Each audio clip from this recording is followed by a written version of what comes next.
आपका यूनिक प्रज्ञान यूट्यूब परिवार में हार्दिक स्वागत है, वंदन है, अभिनंदन है। प्यारे साथियों, अगर आप टीजीटी, पीजीटी, जीआईसी, प्रवक्ता, LT grade, UGC net, JRF आदि विभिन्न प्रतियोगी परीक्षाओं की तैयारी कर रहे हैं तो आपके लिए अध्ययन श्रृंखला रामबाण साबित होने वाली है। और साथियों, जैसा कि कुछ लोगों को भ्रम है और कहते हैं कि सर आसान प्रश्नों का रिवीजन आप कराते हैं, मैं आपको बताना चाहूंगा कि सुई का जहां काम होता है वहां तलवार काम नहीं करेगी। तो आप अपनी तैयारी में सभी प्रकार के प्रश्नों का अवलोकन करते रहिए और इन प्रश्नों का अवलोकन अगर आप करते हैं तो मुझे आशा ही नहीं पूर्ण विश्वास है कि परीक्षा में आपको लाभ जरूर होगा। तो इसी आकांक्षा के साथ आज की प्रश्नोत्तरी 50 प्रारंभ की जाएगी, लेकिन उससे पूर्व देखेंगे आज का मॉर्निंग कोट्स। आज का मॉर्निंग कोट्स है कि अगर सफलता पानी है दोस्त तो कभी भी वक्त और हालात पे रोना नहीं। मंजिल दूर ही सही पर घबराना मत दोस्तों, क्योंकि नदी कभी नहीं पूछती कि समुंदर अभी कितना दूर है, बस चलते रहो, किनारा जरूर मिलेगा। तो साथियों, इसी मॉर्निंग कोट्स के साथ प्रारंभ करेंगे शायद प्रश्नोत्तरी 50, लेकिन प्रतिदिन आपसे कहा जाता है कि वीडियो को लाइक और शेयर करिए, चैनल पर पहली बार है तो चैनल को सब्सक्राइब करिए। तो आज हम आपसे कहेंगे नहीं, लेकिन आप ये काम जरूर पूरा करेंगे। लाइक शेयर सब्सक्रिप्शन हमको देता है पुनर्बलन ऐसी ही पाठचर्या प्रतिदिन लाने के लिए। तो बिना समय गंवाए प्रारंभ करते हैं पाठचर्या और देखते हैं आज की पाठचर्या का पहला प्रश्न। हिंदी काव्यधारा के लेखक कौन है? हिंदी काव्यधारा के लेखक राहुल सांकृत्यायन जी हैं। प्रश्न संख्या 2, मध्यकालीन धर्म साधना किसका निबंध है? और मध्यकालीन धर्म साधना आचार्य हजारी प्रसाद द्विवेदी जी का निबंध है।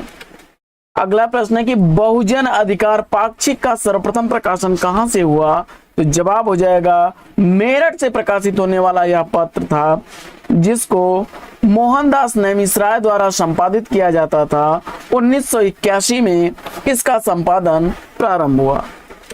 अगला प्रश्न है कि अभिनव गुप्त के काव्य गुरु कौन माने जाते हैं? तो अभिनव गुप्त के काव्य गुरु भट्ट तौत को माना जाता है। प्रश्न संख्या 5 साथियों, भारतीय काव्य शास्त्र में अनुकरण शब्द का प्रयोग सर्वप्रथम किस ग्रंथ में मिलता है? इसका आपको जवाब बताना है और इस प्रश्न का जवाब नाट्यशास्त्र आपने चुना, बिल्कुल सही जवाब। अगला प्रश्न है कि हिंदी साहित्य में नाटकों का जन्मदाता किसे माना जाता है? हिंदी साहित्य में नाटकों का जन्मदाता भारतेंदु हरिश्चंद्र को माना जाता है। प्रश्न संख्या 7 है कि लड़ाई नाटक के नाटककार कौन है? तो लड़ाई नाटक सर्वेश्वर दयाल सक्सेना द्वारा लिखा गया नाटक है।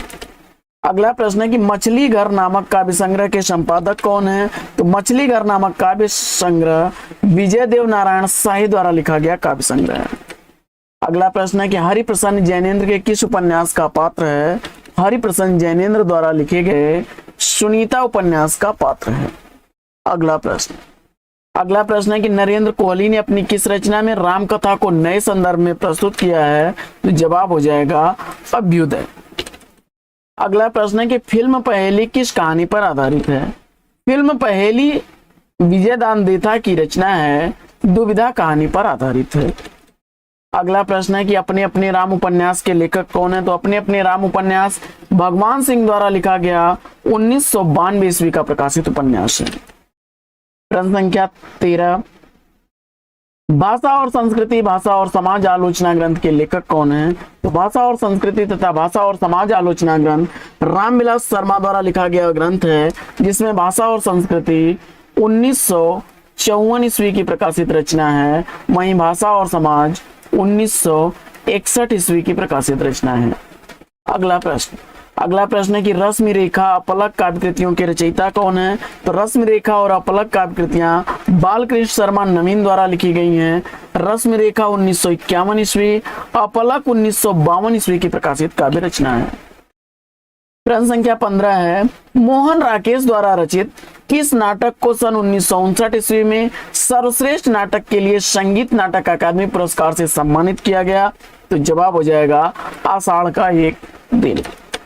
अगला प्रश्न है कि पांचवें पैगंबर चूसा नाटक के लेखक कौन है? तो पांचवें पैगंबर चूसा नाटक के नाटककार भारतेंदु हरिश्चंद्र हैं। अगला प्रश्न है कि वेकन के निबंधों का अनुवाद वेकन विचार रत्नावली नाम से किसने किया? तो जवाब हो जाएगा महावीर प्रसाद द्विवेदी ने। अगला प्रश्न है कि ऐसे उल्लुओं को तो बृहस्पति भी नहीं समझा सकते, यहाँ कौन सी शब्द शक्ति काम कर रही है? जवाब हो जाएगा लक्षणा। अगला प्रश्न है कि 84 सिद्धों में किसका स्थान सबसे ऊंचा माना जाता है? तो 84 सिद्धों में सबसे ऊंचा स्थान माना जाता है लुइपा का। अगला प्रश्न है कि गोदान उपन्यास में गांधी व मार्क्स को जैसे प्रेमचंद ने फेंट कर मिलाया हो, यह कथन किस आलोचक का है? जवाब हो जाएगा रामस्वरूप चतुर्वेदी। अगला प्रश्न है कि नौकर की कमीज उपन्यास के उपन्यासकार कौन है? तो नौकर की कमीज उपन्यास विनोद कुमार शुक्ल द्वारा लिखा गया 1979 ईस्वी का प्रकाशित उपन्यास है। अगला प्रश्न है कि विरेचन सिद्धांत के प्रवर्तक कौन है? विरेचन सिद्धांत के प्रवर्तक अरस्तु हैं। अगला प्रश्न है कि कोर्ट मार्शल का प्रकाशन वर्ष क्या है?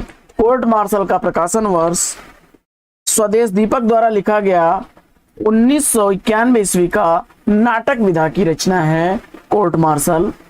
अगला प्रश्न, कबीर के उपरांत हर विध्वंसकारी और जन विरोधी शक्ति को सर्वाधिक खुली चुनौती देने वाले साहित्यकार कौन है? तो जवाब हो जाएगा नागार्जुन।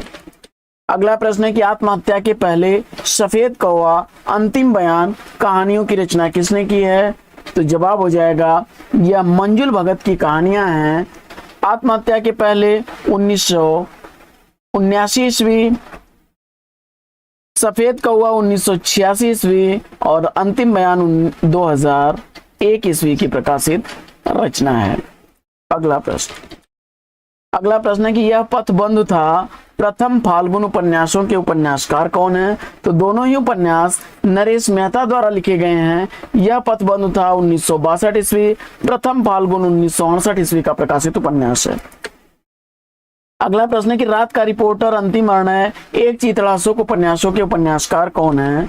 तो जवाब हो जाएगा निर्मल वर्मा द्वारा लिखा गया है और 1989 ईस्वी में रात का रिपोर्टर, 2000 ईस्वी में अंतिम निर्णय और एक चीतड़ाशोक 1979 ईस्वी का प्रकाशित उपन्यास है। अगला प्रश्न है कि उन्मादिनी सीधे सीधे चित्र कृतियों के रचनाकार कौन है? तो सुभद्रा कुमारी चौहान की ये कृतियां हैं। 1934 ईस्वी उन्मादिनी, सीधे सीधे चित्र 1947 ईस्वी की प्रकाशित रचनाएं हैं। अगला प्रश्न है कि चरणदास चोर आगरा बाजार किसकी नाट्य कृतियां हैं? चरणदास चोर आगरा बाजार यह नाट्य कृति हबीब तनवीर की है। चरणदास चोर का 1975 ईस्वी प्रकाशन काल, वहीं आगरा बाजार 1954 ईस्वी का प्रकाशित नाटक है। अगला प्रश्न है कि हिंदी आलोचना का दूसरा पाठ, कथा प्रसंग यथा प्रसंग आलोचना ग्रंथों के रचनाकार कौन है? तो जवाब हो जाएगा निर्मला जैन द्वारा लिखे गए यह आलोचनात्मक ग्रंथ क्रमशः हिंदी आलोचना का दूसरा पाठ 2013 ईस्वी, कथा प्रसंग यथा प्रसंग 2000 ईस्वी का प्रकाशित आलोचनात्मक ग्रंथ है। अगला प्रश्न है कि मैला आंचल एवं परती परिकथा का प्रकाशन वर्ष क्या है? फणीश्वरनाथ रेणु द्वारा लिखा गया परती परिकथा 1957 ईस्वी, मैला आंचल 1954 ईस्वी का प्रकाशित उपन्यास है। अगला प्रश्न है कि विधा की देश से अस्ति भवत क्या है? तो विधा की देश से अस्ति भवत आत्मकथा विधा की रचना है, विश्वनाथ प्रसाद तिवारी द्वारा लिखी गई, 2014 ईस्वी का प्रकाशन काल है। अगला प्रश्न है कि गिरती दीवाने उपन्यास के रचनाकार कौन है? गिरती दीवाने उपन्यास लिखा गया है उपेंद्र नाथ अस्क द्वारा, 1947 ईस्वी का प्रकाशित उपन्यास है। अगला प्रश्न है कि अरे या यावर रहेगा याद एक बूंद सहसा उछली किस विधा की रचना है? तो अरे या यावर रहेगा याद एक बूंद सहसा उछली यात्रा वृतांत है, गे द्वारा लिखा गया है। अरे या यावर रहेगा याद 1953 ईस्वी का, एक बूंद सहसा उछली 1960 ईस्वी का प्रकाशित यात्रा साहित्य। जंजीर और दीवारें संस्मरण के लेखक कौन है? तो जंजीर और दीवारें संस्मरण राम वृक्ष बेनीपुरी द्वारा लिखा गया है। अगला प्रश्न है कि द्रौपदी नाटक का प्रकाशन काल क्या है? तो सुरेंद्र वर्मा द्वारा लिखा गया यह नाटक 1972 ईस्वी का प्रकाशित नाटक है। अगला प्रश्न है कि नई कविता पत्रिका का प्रकाशन कब आरंभ हुआ? तो नई कविता पत्रिका का प्रकाशन प्रारंभ हुआ था 1954 ईस्वी में। इसके संपादक थे जगदीश चंद्र गुप्त। अगला प्रश्न है अपनी धरती अपने लोग किस विधा की रचना है? तो अपनी धरती अपने लोग आत्मकथा है, रामविलास शर्मा द्वारा लिखी गई 1996 ईस्वी में यह 3 खंडों में प्रकाशित हुई थी। अगला प्रश्न है कि बलचन्मा उपन्यास के उपन्यासकार कौन है? तो बलचन्मा उपन्यास नागार्जुन द्वारा लिखा गया 1992 ईस्वी का प्रकाशित उपन्यास है। अगला प्रश्न है कि समस्त मानव जाति के प्रवर्तक भाव या मनोविकार ही होते हैं, यह कथन किसका है? तो आचार्य रामचंद्र शुक्ल का यह कथन है, भाव या मनोविकार से अवतरित है। अगला प्रश्न है कि अज्ञेय की रोज कहानी किस अन्य नाम से जानी जाती है? तो अज्ञेय द्वारा लिखी गई रोज कहानी गैंग्रीन नाम से जानी जाती है। अगला प्रश्न है कि कालिदास और मल्लिका मोहन राकेश के किस नाटक के पात्र हैं? कालिदास और मल्लिका मोहन राकेश द्वारा लिखे गए आषाढ़ का एक दिन नाटक के पात्र हैं। अगला प्रश्न है कि कविता का गांधी किस कवि का उपनाम है? कविता का गांधी भवानी प्रसाद मिश्र द्वारा लिखा गया उपनाम है। अगला प्रश्न है कि अमोला रचना की भाषा क्या है? तो अमोला रचना अवधी भाषा में लिखी गई त्रिलोचन शास्त्री की रचना है, 2700 बरवै छंद है इसमें। अगला प्रश्न है कि द्वंद्व गीत शामदेनी किसकी रचनाएं हैं? सामदेनी और द्वंद्व गीत ये दोनों ही रचनाएं रामधारी सिंह दिनकर की रचनाएं हैं।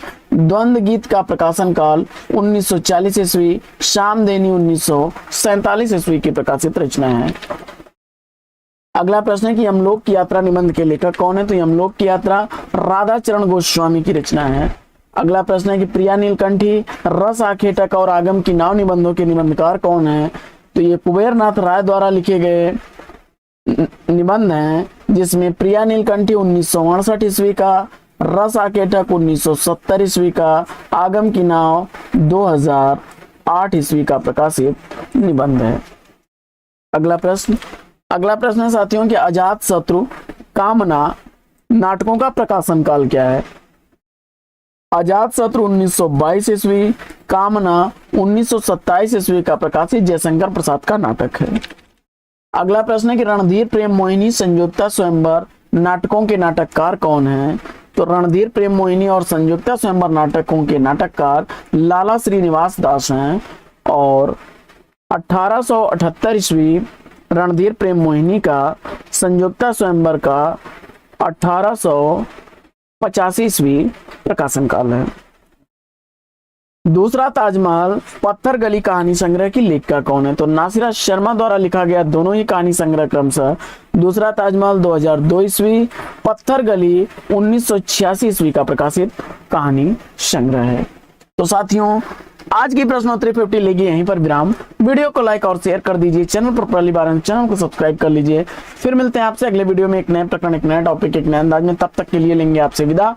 आपका जीवन मंगलमय हो। बेस्ट विशेष बेस्ट आप लग। जय हिंद साथियों।